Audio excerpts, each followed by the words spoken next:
dice el presidente Petro, se pregunta quién es el dueño de Audifarma anoche, Felipe. ¿Usted sabe quién es el dueño de Audifarma? No, Néstor. Sé No. que es una empresa de Pereira porque gremios de Pereira le protestaron al presidente Petro el fin Sí, de semana, correcto. cuando el presidente Sí, Petro sí. les dijo que eran unos, ¿cómo les dijo? Malditos asesinos o Cochinos. Cochinos Drácula. asesinos. cochinos asesinos. Fue Cochinos la, asesinos. Mire, la expresión que utilizó el presidente Petro. Néstor, yo lo que sé, y no porque no lo conozco a él personalmente, sino porque, pues, digamos, le he seguido la trayectoria profesional al director o al presidente de Audifarma, al doctor Giovanni Mesa, y es un tipo reconocido como Es un serio médico, en es un todo, médico. claro, es un médico en el mundo, pero es que especialista. es reconocido, pues no solo en Pereira, sino en el mundo empresarial como un tipo serio, honesto, transparente. Entonces esta cosa de que los llamen criminales, asesinos, Vampiros, cochinos y vampiros, asesinos. y Yo- volvemos a lo mismo. Felipe, aquí Allá se fueron volvió- a hacer una auditoría. El presidente Petro fue muy hábil en esta narrativa y se ha convertido, lugar común decirle, detrás de quienes están en el negocio de la salud. Y claro que hay privados en el sector de la salud. Pues, ¿qué son las farmacéuticas? Grupos económicos, es cierto, muy poderosos, que son los que fabrican las drogas. Y detrás de los dispensarios, que es Audifarma, Cruz Verde, etcétera, pues también hay privados y muchas clínicas y hospitales son privados. Y es a todos ellos a quienes el presidente Petro termina insultando con el cuento de que son vampiros, cochinos asesinos, que se están No, es lucrando que, con la es que salud. así no se puede manejar un país, ¿sabes? Un país no se puede manejar a punta de adjetivos descalificativos que no calificativos. Y con ese rencor, con ese odio, con esa pasión, Néstor, con esas ganas de destruir todo. Es que así no se puede manejar un país. Muy bien, Y son lo que las- nos dice ahora la presidenta de ASEMI, Néstor, es que, a ver, pongámoslo en proporciones, hoy son los medicamentos, pero con la decisión anoche del presidente de decir, no le doy más platas a las EPS para que le paguen a las IPS, ese es un negocio entre privados. ¿Usted sabe qué quiere decir eso? Que se empiezan a cerrar los hospitales y que es en la práctica, pero ya o sea, en materia grave, el chu. Sí, sí, y efectivamente esto puede terminar rebotando en el sistema financiero. Néstor, Señor Aurelio. Audifarma nació como un emprendimiento, llamémoslo así, de un grupo pequeño de médicos de Pereira dirigido por Giovanni Mesa. Él es médico en la Universidad Tecnológica de Pereira, tiene una especialización en auditoría farmacéutica y empezaron a mirar que había unos vacíos en la cadena de suministro. Y digamos que hicieron una apuesta grande de ir poco a poco creciendo y convirtiéndose en un distribuidor importante. Pero dos observaciones que me parece clave. Bueno, y su familia también se fue vinculando al proceso. Es una empresa, digamos, nacional, distinta a Cruz Verde, que usted sabe que está en manos de un grupo internacional que es el grupo FEMSA, ¿no? Sí, el Sí, de mismo de Coca-Cola. Coca-Cola. Sí. Exacto. Pero hay que tener en cuenta algo que mencionaba usted ahora y con la doctora de ASEMI, es que es un negocio altamente dependiente del crédito. O sea, si usted no tiene un respaldo financiero que esté detrás suministrando los recursos para, voy a decirle este dato que es importante, la composición de la droguería en Colombia es una composición de un Pareto así. El 80% de los medicamentos son nacionales y el 20% importado, pero el 80% del costo es de los importados y el 20% solo es del nacional. Entonces, si usted no tiene una palanca financiera y, ojo, no tiene un código de acceso a las farmacéuticas internacionales, el negocio no le funciona. ¿Qué está pasando con el cambio de estos operadores a nuevos gestores? Edevisa, Pharma y otros que están apareciendo, es que estos nuevos no tienen código de acceso a laboratorios internacionales. Y Mesa logró... Y entonces se rompe la cadena, por Claro, supuesto. Mesa logró tener la palanca financiera y un sistema de distribución que al final de cuentas es una operación de ingeniería industrial, es una operación de traer, almacenar, distribuir De y llevar logística, de logística, Claro. a 600 puestos en el país. Claro, y eso es lo que Claro, mencionaba claro. la doctora Vesga sobre el desconocimiento que hay del rol de los actores de la cadena de la salud. Cuando el presidente dice son simples intermediarios financieros, se le olvida que hacen la planificación de adquisición, de almacenamiento, todo el tema de auditoría para garantizar que se cumplan las normas y que los medicamentos cumplan con la reglamentación del INVIMA, la optimización de recursos, la educación, la innovación. O sea, son muchas las tareas que están en cabeza de esos gestores farmacéuticos y que el presidente ignora para quitarles completamente el mérito. Es como cuando dice, las GPS solo son intermediarias. Resulta que las GPS son las que manejan el aseguramiento, gestionan el riesgo. Pues son intermediarias, María Consuelo. La alimentación también es un derecho, ¿cierto? Es que la operación es y muy hay compleja. intermediarios que son los restaurantes o que son las plazas de mercado. El presidente, en esta cosa de criminalizar cualquier asomo del sector privado. Y sobresimplificar un sistema que es muy complejo y que distribuye el riesgo en la cadena, pero que cuando se rompe la posibilidad de que haya sostenibilidad financiera, pues en últimas el que paga es el paciente. En última, como nos decía la doctora Beca, se nos están muriendo los pacientes. Es cierto que es una cadena muy, muy compleja y pues también es cierto que hay muchos intermediarios, eso no se puede negar y cada intermediario pues se queda con un porcentaje porque pues está participando en un negocio y eso evidentemente encarece la prestación del servicio, de eso tampoco puede quedar duda. El presidente ayer se preguntaba, por ejemplo, por qué no le compraban directamente a los laboratorios los medicamentos. Y claro, es por lo que ustedes están explicando, porque alguien tiene que hacer la operación logística de distribución y eso no lo hacen los laboratorios. Pero eso pone un eslabón más en la cadena y entonces también le pone un costo adicional al tema, porque ese personaje, llámese Audifarma o como se llame, pues se queda con un porcentaje adicional. La droga vale un poco más de lo que vale cuando la entrega el laboratorio. Sí, se llama. Pero funciona. garantiza que llegue a la persona y no que la persona tenga que hacer unas colas eternas como las que están haciendo ahora, que es inhumano. Pues al final sí. Claro, ahora es todo cierto tiene que un también costo, las Héctor, colas pues, claro. estaban siempre, ¿no? No. Yo me muero sí de la creo pena. que Todas las personas entrevistadas nos han dicho aquí, durante años recibí el medicamento y ahora hace 2 meses, hace 6 meses. Nos lo dicen los usuarios. Es cierto que hay un deterioro, pero también es cierto, y es que yo creo que si queremos hacer esta discusión seriamente, tenemos que tranquilizarnos y serenarnos todos, porque digámoslo coloquialmente, el presidente nos saca la piedra y entonces nos metemos en un tono de discusión parecido al que él plantea, y ese no es un tono de discusión constructivo.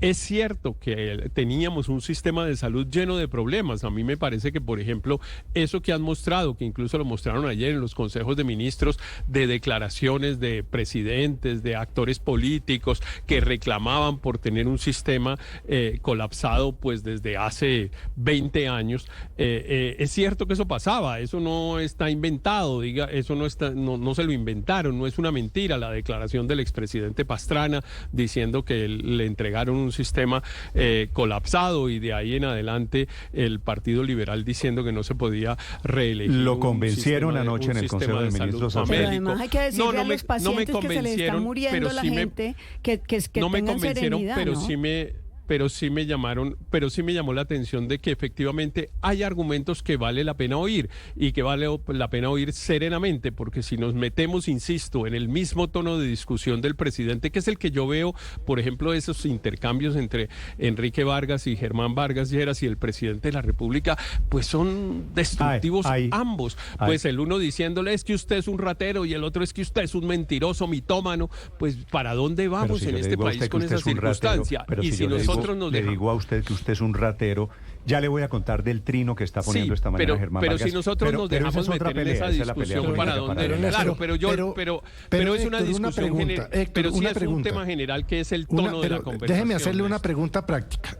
Ciertamente no una, no dos, muchas veces hemos dicho aquí que no es o no era un sistema de salud perfecto. Sí, cierto. Es decir, eso está claro. O sea, que no era un sistema de salud, Felipe, lleno, pero siendo un mejorable sistema de salud con falencias e imperfecto, Néstor, Colombia aparece como uno de los países que mejor manejó el tema de la pandemia.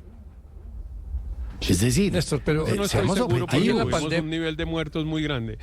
Tuvimos un nivel de muertos muy grande y ¿Y nadie qué sabe país? bien cómo Pero medir qué es perdón, lo que es ¿y cuántos manejar. hubiéramos tenido donde el sistema de salud no reaccione como No sé, reaccionó? no sé. ¿Y qué Nadie país- sabe. y qué Felipe. país- y qué país ¿Cómo no nadie tuvo- sabe? ¿Y qué país no la tuvo pandemia no muertos? es un buen. La No, claro la pandemia que no es, es un porque buen es una indicador. crisis que prueba el sistema, es la prueba ácida que llaman Claro, los contadores. al contrario, a un pero sistema de es en la salud. pandemia en donde se Pero midió Colombia el tuvo un sistema nivel de salud muertos que tenemos. altos. Pero Colombia tuvo un nivel de 160.000. muertos altos. 160.000. Un número de muertos altos. Si lo comparamos con otros países, incluso de América Latina, estuvimos dentro de los países con más alta mortalidad. No es Entonces cierto. no me parece Eso- ese un buen. eso No me parece por ese un buen 50 indicador. millones de habitantes hay Claro, que medirlo porcentualmente. es No, proporcional. claro, Eso- claro. que hubieran No, puesto en 30 y tasa pico a de nivel habi- mundial. en tasa de la habi- pandemia no en es culpa tasa de de nadie, habitantes pero- sigue siendo.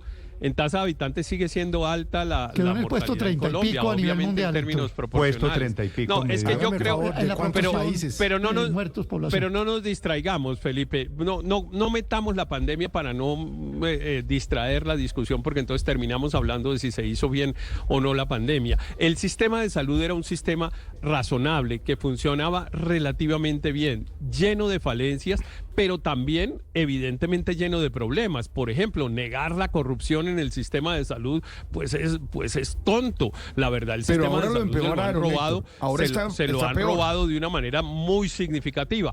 Y ahora está peor. Lo Sí, que pasa sin es duda. que no Todo está peor. podemos Pero- quedarnos concentrándonos simplemente en que todo es culpa de Petro. Yo estoy de acuerdo, y lo dije comenzando esta emisión de hoy, que evidentemente el presidente es el que tiene que arreglar los problemas que él dice haber encontrado. Y lo cierto es que los Y ha los que empeorado. generó, porque es que en ha eso generado. estamos. Claro, Néstor, lo que también estamos viendo es una los ha crisis. empeorado. Pero lo cierto es que no, el problema no está derivado en Petro. Ha propuesto unas soluciones pésimas, pero no veo que nadie haya propuesto unas soluciones mejores. Bueno, no, aquí ha habido No, reformas a la salud, claro. La única solución que se está han proponiendo hundido. es Lo que- que pasa es que aquí literalmente el remedio está resultando bastante Peor que la enfermedad. Pero es sí, que sí. no ha habido remedio. Pero lo que estamos viendo es ¿Cómo la que no ha habido crisis, remedio? El la vieja remedio ha crisis de sido la salud. intervenir 11 EPS. 11 Pero- han intervenido y no ha servido pero- para nada. Han aumentado todos los indicadores, Álvaro, de quejas y reclamos. Pero en eso el no sistema es de nuevo, salud. Néstor. Ese es el análisis que quiero hacer, porque esto es la vieja crisis de la salud que está llegando a sus etapas más avanzadas. De un déficit financiero estructural, eso nadie lo duda, que se disparó durante la pandemia, y las cifras lo demuestran, y ahora el sistema se está acercando a la quiebra. La razón es que el déficit y los problemas de diseño del sistema se venían pateando hacia adelante desde hace años. Ese es el diagnóstico. Y va creciendo, obviamente. En el Consejo de Ministros lo que vimos anoche es la amargura del presidente ante el hecho de que ha sido ingenuo y que le va a tocar dejarle al próximo gobierno, como hicieron todos los anteriores, el problema, que es No, dejar peor. que las El presidente EPS se Petro, quiebren. Álvaro, Pero bajar el problema pero agravado, permítame, el Álvaro. El presidente Petro tiene todo menos de ingenuo. A ver, usted, Déjeme le explico. a ver, explíqueme. Es así, Dejando ¿no? que los gobiernos anteriores dejaban que las EPS se quebraran y le dejaban las deudas a la contabilidad, en parte porque no se podían tramitar las reformas para soluciones de fondo. La reforma de Santos con Alejandro Gaviria de ministro se hundió en el Congreso, la de Duque con Ruiz, que era de Cambio Radical de ministro, se hundió. Y esa crisis estalló en el gobierno Petro por una razón sencillísima. No encontró EPS sanas para pasarle a los usuarios que salían de las EPS liquidadas y quebradas. Eso es lo que está pasando. Y lo manejó con ingenuidad por esto. Yo creo que creyendo que interviniendo a Sanitas y la nueva EPS podía presionar la reforma del sistema y que podía mejorar el problema interviniendo las EPS. Y lo que hizo fue ganarse la rifa del tigre, o peor, comprarse la rifa del tigre. Porque con semejante hueco financiero, la única solución es que el Estado asuma esa deuda monumental. Y en semejante crisis fiscal en que estamos, y ante semejantes enfrentamientos con la oposición por el gobierno de salud, el gobierno no tiene con qué, ni tampoco quiere Pero esta es ser la teoría. el idiota útil de un sistema que detesta. Esta es la teoría de que Néstor. la culpa es de todos menos del presidente o menos del gobierno. 7 de la mañana, 34 Néstor, déjeme minutos. hacerte una La pregunta. discusión. ¿Alguno de ustedes en esta mesa, y ojalá los oyentes nos ayudaran, tuvo que ser atendido en un hospital de Colombia durante la pandemia? ¿Tuvo que empeñar el reloj? no lo recibieron, no metieron a su tío o hermano o papá o hijo en una UCI? Felipe, usted sabe la respuesta a todas. Yo creo que el modelo de salud en Colombia pasó lo que usted ha llamado acertadamente la prueba ácida.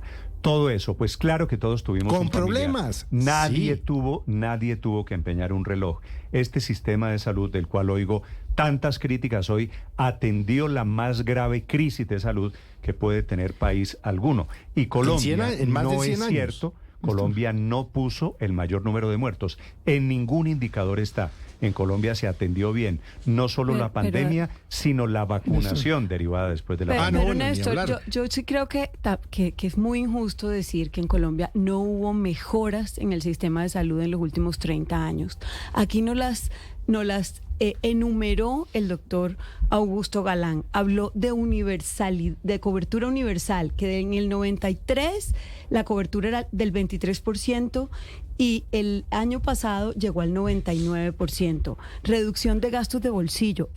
Colombia tenía uno de los menores gastos de bolsillo de países similares y comparables, sobre todo en Latinoamérica. ¿Qué son gastos de bolsillo, María Consuelo? Es lo que termina uno poniendo de su bolsillo para Que no le reconoce pagar el la sistema. salud. Lo que Exactamente. no le reconoce el Lo sistema. que sacamos El nosotros. sistema- Que el sistema cada de vez es salud mayor, viene- que cada vez es mayor con esta crisis que hay actualmente. A Desde su pesar de que nacimiento- habíamos logrado disminuirlo, la atención médica, la cobertura de enfermedades complejas, o sea, no reconocer esos avances también es muy torpe. Y decir que todo este chuchuchú venía de antes, a mí me parece muy injusto porque los medicamentos, que es lo que estamos viendo hoy en día que no está pasando, le llegaban a las personas. Había problemas financieros Así que es. no se habían atendido de fondo, pero había una mejora progresiva A propósito, en la cobertura. ya de les Pero en cuento distintos porque momentos- esta mañana en en distintos Audifarma, momentos- hoy, esta mañana de miércoles, en Audifarma, en la zona del Restrepo, que esto es centro de Bogotá, hay una fila inmensa y la acusación de los pacientes está dividida, uno reclamándole a Audifarma, otro reclamándole al gobierno. Ya vamos allí, al barrio Néstor, Restrepo. mire, Señor Luis Ernesto. Desde el origen del sistema, desde la ley 100, viene con una falla estructural. Y por esa razón, en los gobiernos de Álvaro Uribe Vélez y de Juan Manuel Santos se liquidaron 102 EPS. Durante el gobierno de Duque se liquidaron 13. En este gobierno van 4 liquidadas y casi que el 60% del sistema intervenido. ¿Por qué pasa eso? Porque el sistema, desde su diseño, quedó con falencias en el esquema de aseguramiento, en el esquema de financiamiento, pero la tarea de absolutamente todos los gobiernos ha sido justamente ese, administrar una crisis, administrar dificultades. Cuando una EPS no estaba dando una buena atención, no estaba entregando los medicamentos como pasa y lo estamos observando hoy en las calles, pues lo que hacía el gobierno era intervenirla, tratar de sanearla financieramente, si no la consolidaba con otra EPS y al final le resolvían los problemas a la gente, porque el sistema, insisto, por supuesto que no es perfecto, si no, no se hubieran liquidado decenas de EPS en estos años de existencia del sistema, sino que tendríamos pues básicamente todas las que arrancaron funcionando perfectamente y divididamente financiadas y entregando los medicamentos. Entonces, tiene muy en pequeña parte razón el gobierno diciendo que esto no es la primera vez que pasa en Colombia, ha pasado muchas veces, pero lo que sí es la primera vez que pasa en Colombia es que el gobierno, en vez de resolver la crisis, en vez de administrar la crisis, la ha profundizado. ¿Y por qué la ha profundizado? Porque le ha metido ideología sistemáticamente al problema, en vez de meterle pragmatismo al problema, y es de, bueno, si aquí falta una plata, si aquí hay unos corruptos que se robaron la plata, pues mandémoslo a la fiscalía, pero como los demás no son corruptos, pues entonces eso ayudémosle a sacar adelante el problema, asegurémonos que la plata le llegue a la IPS para que le entregue el medicamento a la gente, que eso es lo que han hecho todos los anteriores gobiernos. Aquí construyeron un gran relato teórico y político diciendo que la culpa era porque esto era de privados. Y resulta que hoy el 60% de todos los colombianos y pacientes estamos, me incluyo, administrados por el Estado a través de un interventor. Y esto lo que ha pasado es que se ha agravado, se ha empeorado. Y está peor porque lo sabemos todo. El Estado, es que esa experiencia la teníamos, aquí lo dijimos varias veces. Le iba a decir, padre, sobre eso. El seguro social, ¿se lo dijimos o no se lo dijimos? Cuando el alcalde Petro cuando Petro fue alcalde de Bogotá, hizo lo mismo con el modelo de salud. Volvamos a la vieja EDIS. y Así creó la crisis de las basuras. Ahora está diciendo, Néstor, pero- volvamos al viejo seguro social y creó la crisis pero, alrededor Néstor, de la pero es que la discusión se ha vuelto- Aurelio, un recorderis. ¿Cuál fue la EP? Es que no lo tengo claro a esta hora de la mañana, pero ¿acaso cuando Petro fue alcalde de Bogotá Capital no Salud, reventó la EPS? Capital Salud, Felipe, Capital Salud, Gracias. Capital Sí. Salud. Y tocó ¿Qué Néstor, pasó pero- con pero Capital es que Salud? para muy brevemente, este debate se ha vuelto un enredo por lo siguiente. Quienes de alguna manera dicen que lo que el gobierno no está haciendo bien, no lo está haciendo bien, somos ladrones, corruptos, vendidos y lo otro. Vampiros. Sí. Entonces, la discusión no la dañó. Cochino asesino. No la ha dañado la opinión, la discusión la empezó a dañar el gobierno. Eso es bueno porque aquí se habló de esa pugnacidad alrededor de la discusión y el que ha puesto la pugnacidad, que eso no ayuda, ha sido el gobierno. ¿Cuál es el hecho? ¿Cuál es el centro para mí el problema? Es el problema de los recursos para la salud. Ese es el centro, lo dicen los médicos, lo dicen los académicos, todo el mundo. Y permítame, Néstor, dar dos datos para verificar esto. En el año 2023, el IPC de salud, no es el IPC general, porque la salud crece más que el IPC en promedio, subió 9,49%. Para el 2024 apenas subió la UPC 6,71. Los gráficos que mostró el presidente No, es Petro que anoche esos gráficos son diferentes, porque Claro. dice, el grafiquito, el verde es Claro. el indicador de salud y el otro es la inflación. Sí, pero ponen la inflación del año que pasó y no del año en curso y no del año que pasó, porque usted la UPC la tiene que subir es con base en lo que pasó el año anterior y no con lo que pasa en el mismo año. Y fíjese que en el 2025, hoy lo estamos viviendo así, ¿cuándo creció el IPC en salud? 5,54. ¿Cuánto creció la UPC? 5,36. Entonces es un enredo. No dan la plata porque la plata son ladrones, pero si no hay plata, colapsa el sistema. Ahí estamos en ese lío. Estás escuchando